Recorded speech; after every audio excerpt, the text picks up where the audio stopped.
दक्ष उठकर बेड पर बैठ गया और स्माइल करते हुए उसने कहा, अंडस्को कहाँ तक जाओगी बेबी, तुम कहीं भी चली जाओ, तुम्हें वापस मेरे पास ही आना है।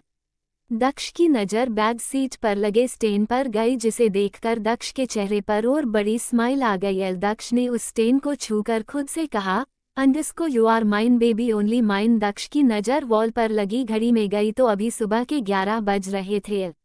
दक्ष ने खुद से कहा, अंडस्को मैं इतनी देर तक कैसे सो सकता हूँ, और आज इतने सालों बाद मुझे इतनी अच्छी और सुकून की नींद आई है कैसे। दक्ष कुछ सोचकर स्माइल करने लगा। I love you baby, I am made for you, ये सब तुम्हारे वजह से हुआ है। तुम्हारे जाने के बाद आज पहली बार मैंने चैन की नींद ली है। दक्ष बेड से उठकर बाथरूम में चला गया और जैसे ही दक्ष शावर के नीचे जाकर खड़ा होता है, उसे काव्या के साथ कल रात का शावर लेना याद आ जाता है। जैसे उसके दिमाग में कल रात की काव्या का उसको प्यार करना याद आता है। दक्ष ने खुद से कहा, underscore I want you baby, I am made for U L. दूसरी तरफ काव्या मानुषी के साथ ऑफिस पहुंचती है। काव्या और मानुषी ऑफिस मानुषी की स्कूटी से आते हैं। काव्या तो अपने सामने इतनी बड़ी एम्पायर देखकर चौंक गई थी। उसे होश तब आता है जब मानुषी उसे कंधे से पकड़कर हिलाती है। सामने खड़ी बिल्डिंग 40 फ्लोर का था और उसके टॉप फ्लोर एक बड़े से बोर्ड पर लाइटिंग से डिजाइन कर बड़े बड़े लाइन्स से लिखा हुआ था, रायजादा टेक्सटाइल इंडस्ट्रियल। मानुषी के हिलाने पर काव्या ने होश में आते हुए कहा, अंडस्को हाँ क्या हुआ। मानुषी ने कहा, अंडस्को अंदर नहीं जाना है क्या, या यहीं से देखना है।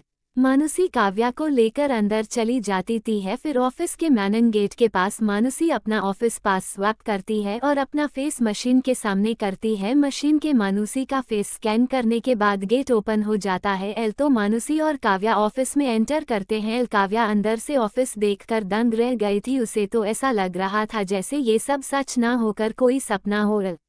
सब तरफ एकदम शांति थी, सब परफेक्टली बिना आवाज के अपना काम कर रहे थे। मानुषी ने रिसेप्शन पर जा रिसेप्शनिस्ट से कहा, underscore hi Julie how are you. Receptionist Julie ने मानुषी को स्माइल देते हुए कहा, underscore I am fine and you L. Manushi ने कहा, underscore I am also fine. फिर मानुषी ने काव्या के तरफ दिखाते हुए कहा, underscore meet my friend Kavya. Julie ने काव्या को भी स्माइल कर देखा, फिर कहा, अंडस्को हाय। काव्या ने भी स्माइल कर दिया। मानुषी काव्या को अपने साथ लेकर अपने मैनेजर के पास जाती है। मानुषी ने मैनेजर से कहा, अंडस्को हेलो सर। मैनेजर ने दोनों को देखते हुए कहा, अंडस्को हेलो। मानुषी ने कहा, अंडस्को सर, मैंने आपसे जिसके बारे में बात किया था ना, ये वही है मेरी फ्रेंड। मैनेजर ने फिर से काव्या को ऊपर से नीचे तक देखा, फिर काव्या से पूछा, अंडस्को क्या तुम अपनी रिज्यूमे लेकर आई हो। काव्या ने कहा, अंडस्को यस सर। काव्या अपना रिज्यूमे निकालकर मैनेजर को देती है। मैनेजर काव्या की क्वालिफिकेशन देखकर खुश हो जाता है। मैनेजर काव्या और मानुषी को रुकने को बोलकर खुद काव्या की रिज्यूमे लेकर मानव के पास चला जाता है। मैनेजर केबिन के डोर पर नॉक कर कहा, अंडस्को में आई कमिंग सर। अंदर से मानव ने कहा, अंडस्को कमिंग। मैनेजर अंदर आ जाता है। मानव ने मैनेजर को अपने सामने देखकर कहा, अंडस्को क्या हुआ। मैनेजर रिज्यूमे आगे कर देता है तो मानव मैनेजर के हाथ से रिज्यूमे लेकर पढ़ता है। मानव ने कहा, अंडस्को जिसकी रिज्यूमे है उसे भेजो। मैनेजर ने केबिन से बाहर आकर काव्या से कहा, अंडस्को केबिन में जाओ सर तुम्हारा इंटरव्यू लेंगे। काव्या भी गॉड से प्रे करते हुए केबिन के पास आकर डोर पर नोक करती है। अंदर से आवाज आता है, अंडस्को आ जाओ। काव्या ने अंदर जाकर कहा, अंडस्को गुड मॉर्निंग सर। मानव काव्या को देखकर अपने हाथ के इशारे से बैठने को कहा। काव्या चेयर पुल करके बैठ गई। काव्या ने अपने हाथ की उंगली क्रॉस कर रखा था। मानव काव्या से उसके जॉब से रिलेटेड कई क्वेश्चन करता है जिनके आंसर काव्या कॉन्फिडेंस से देती है। मानव काव्या के सारे आंसर सुनकर खुश हो जाता है और काव्या को थोड़ी देर बाहर वेट करने के लिए कहता है। काव्या केबिन के बाहर चली जाती है और वही कॉरिडोर पर लगे चेयर पर बैठकर वेट करने लगती है। मानव दक्ष को कॉल करता है। दक्ष जो अभी अभी बाथरूम से बाहर आया था, फोन के रिंग करने पर दक्ष बेड के पास जाता है जहां पर उसका फोन रखा था। दक्ष ने अपना फोन उठाकर कॉल रिसीव कर कहा, अंडस्को हेलो। मानव ने कहा, अंडस्को किंग, मैंने अभी एक लड़की काव्या माथुर का इंटरव्यू लिया है। King she is brilliant king, मैं उसे आपके पर्सनल असिस्टेंट के पोस्ट पर अपॉइंट कर रहा हूँ। दक्ष ने कहा, अंडरस्को मानव, तुम्हें ये सब मुझसे पूछने की जरूरत नहीं है, तुम खुद भी कर सकते हो। और कितनी बार कहा है एल कि जब हम आपस में बात करें तो तुम मुझे तुम कहकर या मेरा नाम लेकर बुलाओगे, तुम्हें जैसा ठीक लगता है तुम वैसा करो, बोलकर दक्ष कॉल कट कर देता है। दक्ष फिर शेरा को कॉल करता है। शेरा के कॉल रिसीव करते ही दक्ष ने कहा, अंडरस्को शेरा, कल रात मेरे रूम में मेरे साथ एक लड़की थी, मुझे वो लड़की चाहिए। एल बोल दक्ष कॉल कट कर देता है। एल तो वही शेरा ने अपना सर खुजाते हुए खुद से कहा, अंडरस्को किंग के रूम में लड़की, लेकिन कैसे? वहीं ऑफिस में मानव स्माइल करते हुए केबिन के बाहर निकलकर काव्या से कहा, अंडरस्को कांग्रेचुलेशन, तुम्हें जॉब मिल गई है। अगर तुम चाहो तो अभी से ही जॉब ज्वाइन कर सकती हो और चाहो तो कल से भी कर सकती हो। एल तुम्हें बॉस की पर्सनल असिस्टेंट के पोस्ट पर अपॉइंट कर रहे हैं। काव्या खुद को इतने बड़े पोस्ट पर अपॉइंट करे जाने पर शॉक हो जाती है और कुछ देर तो कुछ बोल ही नहीं पाती है। एल मानव ने काव्या को शॉक देख काव्या को हिलाते हुए कहा, अंडरस्को हलो, क्या हुआ तुम्हें? काव्या ने अपने सेंस पर आते हुए कहा, अंडरस्को हाँ कुछ नहीं sir, thank you sir, thank you very much sir.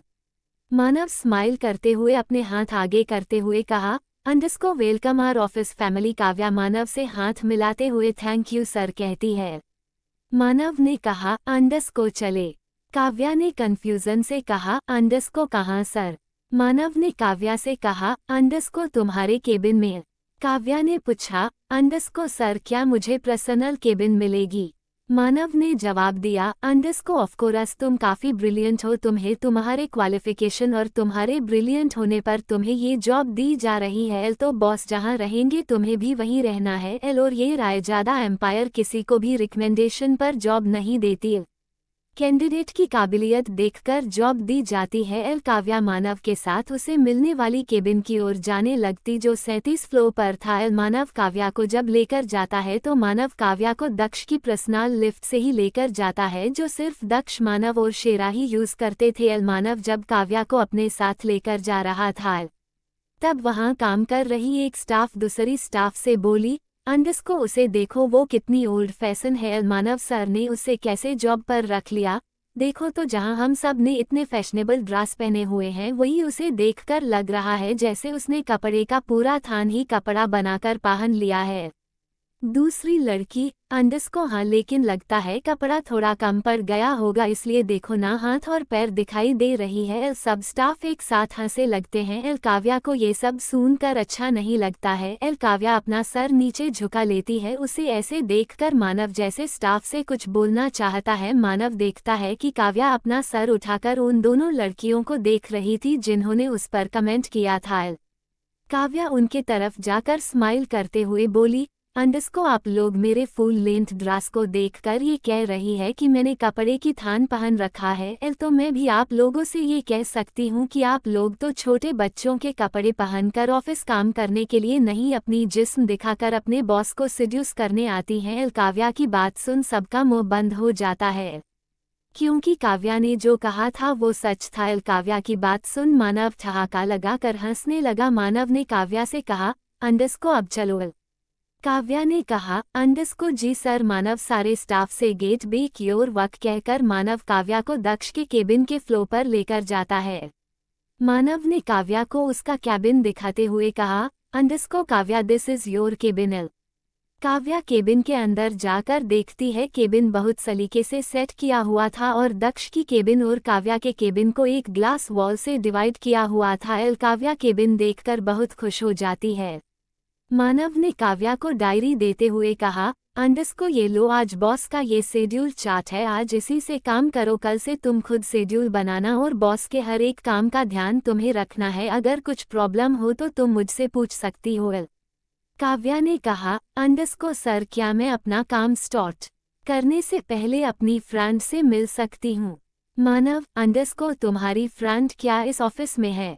Kavya ने बताया, अंडरस्को यस सर, मेरी फ्रेंड इसी ऑफिस में काम करती है, मानुषी सिम्हा मेरी फ्रेंड है। मानुषी का नाम सुनकर मानव झट से हाँ कर देता है।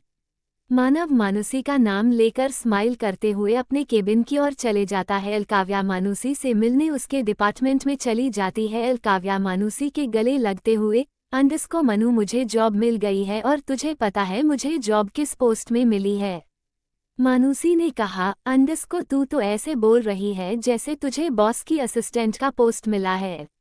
काव्या हैरानी से मानुषी देखकर पूछती है, अंडस्को तुझे कैसे पता? मानुषी हैरानी से काव्या का चेहरा देखने लगी, अंडस्को तू सच कह रही है? काव्या ने खुश होते हुए कहा, अंडस्को हाँ। मानुषी काव्या का हाथ पकड़कर उछलने लगती है। मानव दोनों को ही अपने फोन पर सीसीटीवी फुटेज पर देख रहा था। मानव अंडस्को बेस्ट फ्रेंड्स कहकर सीसीटीवी फुटेज ऑफ कर देता है। काव्या मानुषी से मिलकर अपने केबिन में आ जाती है और उसे क्या करना कैसे करना है ये सीखने के लिए काव्या शेड्यूल लेकर मानव के केबिन में जाकर नॉक करती है। मानव जो अभी कोई फाइल पढ़ रहा था, कैबिन के डोर पर नॉक होने पर कहा, अंडस्को कमिंगल। काव्या अंदर आकर मानव से बोली, अंडस्को सर बॉस के शेड्यूल कैसे बनाना है आप बता सकते हैं? मानव ने काव्या को अपने सामने के चेयर पर बैठने का इशारा किया और उसके हाथ से डायरी लेकर उसे सारे काम समझाने लगा। दूसरी तरफ दक्ष जैसे ही क्लब से निकलता है, उसके दादाजी का कॉल उसके फ़ोन पर आता है। दक्ष पहले तो कॉल को इग्नोर करता है, लेकिन लगातार कॉल आने से उसका दिमाग और मूड दोनों खराब हो जाता है और उसे मजबूरी में अपने दादा का कॉल रिसीव करना पड़ता है। उसके कॉल रिसीव करते ही दूसरी तरफ से आवाज़ आती है, अंडस्को तुम मेरा कॉल क्यों इग्नोर कर रहे थे? दक्ष कुछ नहीं कहता, चुपचाप सुनता है। दक्ष के कुछ ना कहने पर दक्ष के दादा ने उससे कहा, अंडस्को कल मैंने तुमसे कुछ कहा था याद है ना? तो क्या डिसाइड किया है तुमने? देखो मुझे तुम्हारी हाँ ही सुननी है बोलकर वो कॉल कट कर देते हैं। दक्ष कार के पास आता है तो शेरा पहले से ही कार का डोर ओपन करके खड़ा था। दक्ष कार के बैक सीट पर बैठता है और अपने हाथ में पकड़े फोन को घूरते रहता है। शेरा दूसरे तरफ से आकर पैसेंजर सीट पर बैठ जाता है। दक्ष फोन को घूरते हुए शेरा से बोला, अंडस्को पता चला उसके बारे में? शेरा ने जवाब में कहा, अंडस्को पता कर रहा हूँ किंग, कुछ देर में पता चल जाएगा। दक्ष ने सीट पर अपना सर टिकाते हुए कहा, अंडस्को जल्दी करो। शेरा ये बोलकर दक्ष अपनी आंखें बंद कर कुछ सोचने लगा। कुछ ही देर में दक्ष ऑफिस पहुंचता है और कार रुकने पर शेरा जल्दी से कार से बाहर आकर बैक सीट का डोर ओपन करता है। दक्ष कार से बाहर निकलकर सीधे अपने प्राइवेट लिफ्ट की ओर बढ़ गया। उसे आता देख पूरे ऑफिस में सन्नाटा पसर गया था। दक्ष लिफ्ट के अंदर जाकर खड़ा हो गया, उसके साथ शेरा भी था। शेरा 37 फ्लोर का बटन प्रेस करता है। लिफ्ट के 37 फ्लोर पर पहुंचने पर दक्ष सीधे अपने केबिन में जाकर अपना कोट उतार कर चेयर के आर्म पर रखता है और खुद चेयर पर बैठ जाता है। कुछ ही मिनट में पूरा ऑफिस ही शांत हो गया था। कुछ देर पहले काव्या को ऑफिस वर्कर्स की कुछ आवाजें आ रही थी, लेकिन अब उसे चुन तक की आवाज नहीं आती है। काव्या ने इस बारे में मानव से पूछा, अंडस्को सर ये सब इतने शांत कैसे हो गए? मानव ने काव्या के सवाल का जवाब देते हुए कहा, अंडस्को लगता है बॉस आ गए हैं। दक्ष ने शेरा से कहा, अंडस्को शेरा उसके बारे में जल्दी पता करो। तभी शेरा को किसी का कॉल आता है और शेरा केबिन से निकलकर बाहर जाता है और कुछ ही देर में शेरा ने केबिन में वापस आकर दक्ष के आगे एक फाइल बढ़ाया। दक्ष ने शेरा से फाइल लेकर उसे खोलकर देखा तो उसमें काव्या के साथ एक और लकड़ी की फोटो थी। जो उस फोटो में काव्या को पीछे से उसे हग कर उसके कंधे पर अपना चेहरा टिकाई हुई थी, वो पंछी थी। दक्ष ने शेरा को हाथ के इशारे से बोलने के लिए कहा। शेरा ने बताना शुरू किया, अंडस्को सर मैडम कल ही मुंबई जॉब के लिए आई है और मैडम के साथ जो है वो मैडम की बहन है। मैडम के फैमिली में सिर्फ मैडम की बहन ही है और हमारे ऑफिस में काम करने वाली मानुषी सिन्हा मैडम की फ्रेंड हैं। मैडम का नाम काव्या माथुर है। काव्या माथुर नाम सुनकर दक्ष को मानव की हायर की हुई उसकी न्यू पर्सनल असिस्टेंट का नाम याद आता है, काव्या माथुर। लेकिन दक्ष के मन में ये बात भी आ रही थी कि सुहानी अग्निहोत्री अचानक से काव्या माथुर कैसे बन गई? क्या है सच्चाई? आखिर सुहानी काव्या का क्या है राज, जहां में अकेले भटक रहे थे हम? किस्मत हमें ना जाने कहां लेकर आई। नजरों से मिली नजर आपकी और सुकून की तलाश। दक्ष ने मानव को इंटरकॉम पर कॉल कर मानव के कॉल रिसीव करने पर असिस्टेंट को केबिन में भेजने के लिए कहा। मानव ने फोन नीचे रखकर काव्या से कहा, अंडस्को जाओ बॉस बुला रहे हैं। काव्या मानव के केबिन से निकलकर अपनी उंगलियां क्रॉस कर दक्ष के केबिन के बाहर आकर रुकती है और एक लंबी सांस लेकर छोड़ती है। फिर केबिन के डोर पर नॉक करते हुए कहा, अंडस्को मे आई कम इन सर। अंदर से कमीन की आवाज आती है। काव्या केबिन के अंदर जाती है। काव्या ने अपना सर नीचे झुकाकर रखा था। काव्या ने बिना दक्ष को देखे उसका शेड्यूल उसके टेबल पर रखते हुए कहा, अंडरस्कोर सर, ये आपकी आज की शेड्यूल, आप देख लीजिए। दक्ष ने काव्या को देखकर स्माइल करते हुए कहा, अंडरस्कोर मिस माथुर, एक बार अपनी इन नज़रों को उठाकर हमें देख तो लीजिए, गॉड से हमसे आपकी नज़रें नहीं हटेगी। काव्या दक्ष की बात सुनकर अपना सर उठाकर उसे देखती है और उसे देखकर काव्या के दिमाग में जो पिछली रात की धुंधली यादें थी वो साफ नजर आने लगती है, जिससे काव्या की आंखें हैरानी से फैल जाती है। काव्या डर से पीछे होने लगी, क्योंकि काव्या इस चेहरे को कभी भूल नहीं सकती थी जिसने कल रात उससे उसका सब कुछ छीन लिया था। उसने क्या सोचा था इस इंसान के बारे में, और यह इंसान क्या निकला। सोची हुई चीज सच कहाँ होती है। काव्या को यूं खुद से डरते देखकर दक्ष को गुस्सा आने लगा। दक्ष ने हाथ के इशारे से शेरा को केबिन से बाहर जाने के लिए कहा और खुद चेयर से उठकर काव्या के पास जाने लगा। दक्ष काव्या के पास पहुंचा। जब तक काव्या वॉल से सट गई उसके पास कहीं जाने का और कोई रास्ता नहीं बचा था। काव्या जैसे वहां से भागने की कोशिश करती कि दक्ष अपने दोनों हाथ वॉल पर रख काव्या को ब्लॉक कर देता है। दक्ष ने कहा, अंडरस्कोर बेबी, मेरी बात सुनो। दक्ष काव्या को अपने सीने से लगाकर वो सुकून महसूस करना चाहता था जो उसने काव्या के साथ पिछले रात को महसूस किया था, जो उसे कई साल पहले अपनी सुहू को सीने से लगाने पर महसूस होता था। काव्या ने अपना सर नीचे कर कहा, अंडरस्कोर आप क्या चाहते हैं। दक्ष अपनी उंगली से काव्या का चीन पकड़कर ऊपर कर उसके चेहरे को देखता है जो अब तक आंसू से भर गए थे। दक्ष ने अपने मन में कहा, underscore I am sorry baby, तुम्हें अपने पास रखने का और कोई तरीका नहीं है मेरे पास। दक्ष काव्या के बहते हुए आंसू की बूंद को अपनी उंगली में लेकर दूसरी उंगली की मदद से उसे काव्या के चेहरे पर छिड़क देता है। फिर काव्या के जबड़े को कसकर पकड़कर उससे बोला, अंडरस्कोर क्यों रो रही हो इतना। मैंने तुम्हारे साथ अब तक कुछ किया है नहीं ना, तो ये गंगा जमुना क्यों बहा रही हो। और कल रात भी नशे में तुम मेरे पास आई थी, तुमने मुझे खुद प्यार किया था। मैं नहीं गया था तुम्हारे पास, और एक बार जो मेरे पास आ गया वो दोबारा मुझसे दूर नहीं जाता, और जो जाना चाहता है या तो उसे जिंदगी भर पछताना पड़ता है या फिर वो अपनी जिंदगी से हाथ धो बैठता है। काव्या दक्ष की बातें सुनकर और डरने लगती है। काव्या ने रोते हुए दक्ष से कहा, अंडरस्कोर देखिए सर, कल रात मैं गलती से आपके कमरे में आ गई थी। मुझे जाने दीजिए सर, प्लीज़ मुझे छोड़ दीजिए सर, मैं आपके सामने फिर कभी नहीं आऊंगी, मैं आपसे बहुत दूर चली। काव्या अपनी बात पूरी करती उससे पहले ही दक्ष काव्या के कमर पर हाथ डालकर उसे अपने करीब खींचकर उसके होंठों को अपने होंठ से जोड़ लेता है।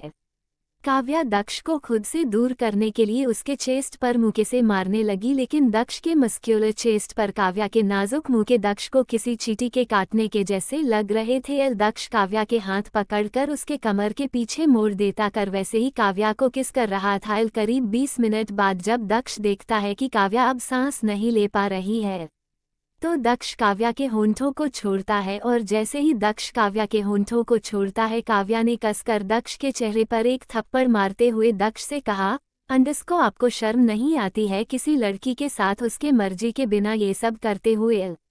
दक्ष काव्या के फेस को देख रहा था जो अब तक रो रो कर लाल हो गया था। दक्ष ने काव्या को उसके बालों से पकड़कर उसके चेहरे को अपने चेहरे के करीब कर सर्द आवाज में कहा, अंडरस्कोर तुम्हारी इतनी जुर्रत कि तुमने मुझे दक्ष रायजादा को थप्पड़ मारा। काव्या दक्ष के आंखों में नहीं देख पा रही थी, क्योंकि काव्या को दक्ष के आंखों जुनून दिखाई दे रही थी। काव्या ने अपनी आंखें बंद कर रखी थी। काव्या को ऐसे देख दक्ष को अपने अंदर एक आग जलती हुई सी महसूस हो रही थी। दक्ष काव्या को झटके से छोड़ता है, जिससे काव्या दक्ष से छूटते ही पीछे वॉल से जाकर टकराती है, जिससे उसके कमर पर चोट लग जाती है, जिससे काव्या के मुंह से एक दर्द भरी आह निकलती है, जिसे सुन और देख दक्ष ने अपनी आंखें बंद कर लिया। उसे समझ नहीं आ रहा था कि वो क्या करे जिससे उसकी सुहू उर्फ काव्या उसके पास रहने को मान जाए। कुछ सोचते हुए दक्ष ने काव्या से कहा, underscore baby I want you right now. Kavya Daksh को देखने लगी। दक्ष अपने होंठ उठाकर काव्या के गाल सहलाते हुए फिर बोला, underscore baby I want you right now, तुम्हें अपनी मर्जी से करना होगा नहीं तो। काव्या ने गुस्से से दक्ष के होंठ को अपने गाल से दूर झटक कर दक्ष को घूरते हुए कहा, अंडरस्कोर नहीं तो क्या, हाँ नहीं तो क्या कर लेंगे आप। दक्ष को पता था कि उसकी सुहानी इतनी जल्दी हार नहीं मानने वाली। वाह बहुत जिद्दी किस्म की है। इसलिए दक्ष अपने डेस्क के पास जाकर अपना फ़ोन उठाकर उसमें से एक नंबर पर कॉल कर अपना फ़ोन लेकर काव्या के पास आकर फ़ोन आगे करता है। काव्या देखती है कि दक्ष के फ़ोन में एक लाइव वीडियो चल रही थी जिसमें पंछी बेड पर सोई हुई थी और एक आदमी उसके रूम में उसके सोए हुए वीडियो बना रहा था। दक्ष उस वीडियो को स्किप कर दूसरा वीडियो स्टार्ट करता है और उस दूसरे वीडियो में मानुषी अपने डेस्क पर बैठकर काम कर रही थी। काव्या दक्ष को देखती है जैसे पूछ रही हो कि ये सब क्या है। दक्ष ने काव्या के सवालिया नज़रों को देख स्माइल करते हुए कहा, underscore baby I want you all my life all day and all time, और अगर तुमने मना किया तो ये तुम्हारी बहन को करना पड़ेगा या फिर मैं ये फ़ोन कॉल कट कर दूंगा। उसके बाद तुम्हारी बहन के साथ क्या होगा ये तुम भी अच्छे से जानती हो। दक्ष फिर से बोला, अंडरस्कोर दूसरी तुम्हारी फ्रेंड जिससे तुम थोड़ी देर पहले गले मिल रही थी उसके साथ भी कुछ ऐसा ही होगा तो तुम सोच लो तुम्हें क्या करना है। तुम्हें मेरा बनकर रहना है या फिर अपनी बहन और फ्रेंड की मौत की वजह बनना है। तुम्हारे पास सिर्फ 5 मिनट का टाइम है। Your time start now. Cabin में पूरी तरह से शांति छा जाती है कि अगर एक पिन भी गिरे तो उसकी आवाज़ पूरे केबिन में गूंजने लगे। दक्ष ने अपने कलाई में बंधी घड़ी में टाइम देखकर कहा, underscore baby your time is oh. मैं तैयार हूँ, काव्या ने दक्ष को टोकते हुए कहा। तो आओ मेरी बाहों में। दक्ष ने अपनी बाहें काव्या के सामने फैलाकर कहा। काव्या दक्ष को देखती है, फिर उसके फैली हुई बाहों को फिर दौड़कर जाकर दक्ष के बाहों में समा जाती है। दक्ष काव्या के उसके बाहों में समाने के बाद उसे कसकर अपनी बाहों में जकड़ लेता है और उसे ऊपर उठाकर उसके पैर अपनी कमर के चारों तरफ लपेट लेता है। काव्या ने दक्ष से लिपटते हुए कहा, अंडरस्कोर मेरी बहन और मेरी फ्रेंड को कुछ मत करना, आप जो कहोगे मैं वो सब करूंगी, मैं उनके लिए कुछ भी करूंगी। दक्ष ने काव्या के मैं कुछ भी करूंगी सुनकर अपने मन में कहा, underscore I am sorry baby, मैं तो तुम्हें अभी अपने बाहों में भरना चाहता था, तुम्हारी मर्जी से, तुम्हारी खुशी से, पर तुम मुझसे इतना डर रही हो कि मेरी बात भी नहीं सुन रही हो, इसलिए तुम्हें अपने पास रखने का मेरे पास और कोई तरीका नहीं था। दक्ष ने कहा, अंडरस्कोर बेबी, जब तक तुम मेरे साथ मेरे पास रहोगी उन्हें कुछ नहीं होगा, लेकिन जिस दिन तुम मुझसे दूर जाने के बारे में सोचोगी उस दिन उनके साथ क्या होगा ये मुझे भी नहीं पता। काव्या रोते हुए दक्ष की बाहों को और कसकर पकड़ते हुए बोली, अंडरस्कोर मैं आपसे दूर कभी नहीं जाऊंगी, कभी नहीं। दक्ष काव्या को खुद से अलग कर उसके मासूम से चेहरे को देखता है जो रोने की वजह से पूरे रेड चेरी जैसे लाल हो गए थे। दक्ष ने काव्या के आंसू साफ करते हुए कहा, अंडरस्कोर किस मी बेबी। काव्या कुछ देर दक्ष को देखती है, फिर उसका फेस अपने हाथों में थाम कर अपने माखमल जैसे मुलायम होंठ दक्ष के सख्त होंठों से जोड़कर उसे किस करना स्टार्ट करती है, लेकिन काव्या किस कम और दक्ष के होंठों को काट ज्यादा रही थी। दक्ष ने काव्या को रोककर उससे पूछा, अंडरस्कोर बेबी, तुम्हें किस करना नहीं आता है ना। काव्या ने उतनी ही मासूमियत से अपने चेहरे को ना में हिला दिया। दक्ष ने कहा, अंडरस्कोर डोंट वरी बेबी, मैं सिखा दूंगा। दक्ष काव्या को उसके कमर से पकड़कर खुद से चिपकाकर उसके मुलायम होंठों पर अपने सख्त होंठों से दबाव बनाकर किस करने लगता है। काव्या अपनी आंखें बंद कर लेती है। दक्ष किस करते हुए काव्या को देखता है, फिर केबिन के साइड में सेट किए बुक सेल्फ के पास जाता है और वहां से एक मोटी सी बुक को निकालता है। जैसे उस बुक सेल्फ से वो मोटी सी बुक निकलती है, वो बुक सेल्फ स्लाइड होकर साइड में खिसक जाती है। काव्या अचानक हुए इस आवाज़ से अपनी आंखें खोलकर सामने देखती है तो हैरान रह जाती है, क्योंकि अभी जहां पर इतना बड़ा सा सेट बुक सेल्फ था अभी वहां पर एक डोर दिखाई दे रही थी। काव्या किस ब्रेक कर हैरानी भरी आंखों से दक्ष को देखती है। क्या दक्ष का काव्या को डरा कर अपने साथ रखना सही था? क्या काव्या खुद को खोकर बचा पाएगी मानुषी और पंछी को? राहत मिली दिल को जब लबों पर तेरा नाम आया, इस बेचैन जिंदगी को तब जाकर सुकून आया। सुना था इश्क आसान नहीं होता, तुझमें वो इश्क जुनून पाया।